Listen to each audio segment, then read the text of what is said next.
রাশিয়ার কাছাকাছি পরমাণু অস্ত্রবাহী সাবমেরিন মোতায়েনের নির্দেশ দিয়েছেন যুক্তরাষ্ট্রের প্রেসিডেন্ট ডোনাল্ড ট্রাম্প। নিজের সামাজিক যোগাযোগ মাধ্যম ট্রুথ সোশ্যালে দেয়া এক পোস্টে এই নির্দেশনার কথা জানান তিনি।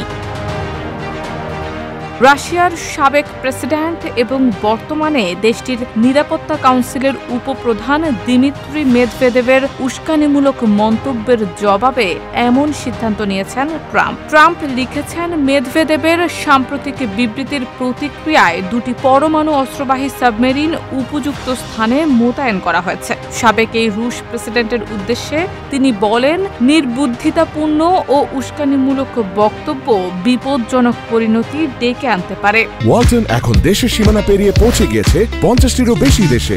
ওয়ালটন, ঘরে ঘরে বিশ্বজুড়ে। এই উত্তেজনার সূত্রপাত হয় ট্রাম্পের ইউক্রেন যুদ্ধ থামাতে রাশিয়াকে দেয়া আলটিমেটাম ঘিরে। গত মাসে তিনি ঘোষণা দেন, ইউক্রেন যুদ্ধে সমাধান না হলে রাশিয়ার বিরুদ্ধে কঠোর ব্যবস্থা নেওয়া হবে, যার সময়সীমা কমিয়ে 50 দিন থেকে 10 থেকে 12 দিন করেন। এই ঘোষণার পর মেদভেদেব এক্সে কটাক্ষ করে লেখেন, আলটিমেটাম দিয়ে যুক্তরাষ্ট্র রাশিয়ার সঙ্গে যুদ্ধের পথে এক কদম এগিয়ে যাচ্ছে। রুশ নেতার এই মন্তব্যের পরিপ্রেক্ষিতেই ট্রাম্প পরমাণু সাবমেরিন মোতায়েনের ঘোষণা দেন।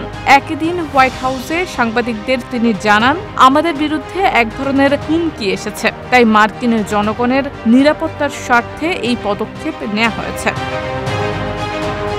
তবে সাবমেরিনগুলো ঠিক কোথায় মোতায়েন করা হয়েছে সেই তথ্য প্রকাশ করেননি ট্রাম্প। শুধু জানিয়েছেন, প্রয়োজন হলে তাৎক্ষণিকভাবে আঘাত হানার মতো প্রস্তুত অবস্থায় রয়েছে সেগুলো। এদিকে ট্রাম্পের ঘোষণার পর এখন পর্যন্ত রাশিয়ার প্রেসিডেন্ট ভ্লাদিমির পুতিনের দপ্তর ক্রেমলিন কোনো প্রতিক্রিয়া জানায়নি। তবে রুশ সংবাদ মাধ্যমগুলোর বরাতে জানা গেছে, সাবমেরিন মোতায়েনের ঘোষণা দেওয়ার পর রাশিয়ার শেয়ার বাজারে বড় ধরনের দরপতন হয়েছে। শারমিন নিশু, ঢাকা পোস্ট।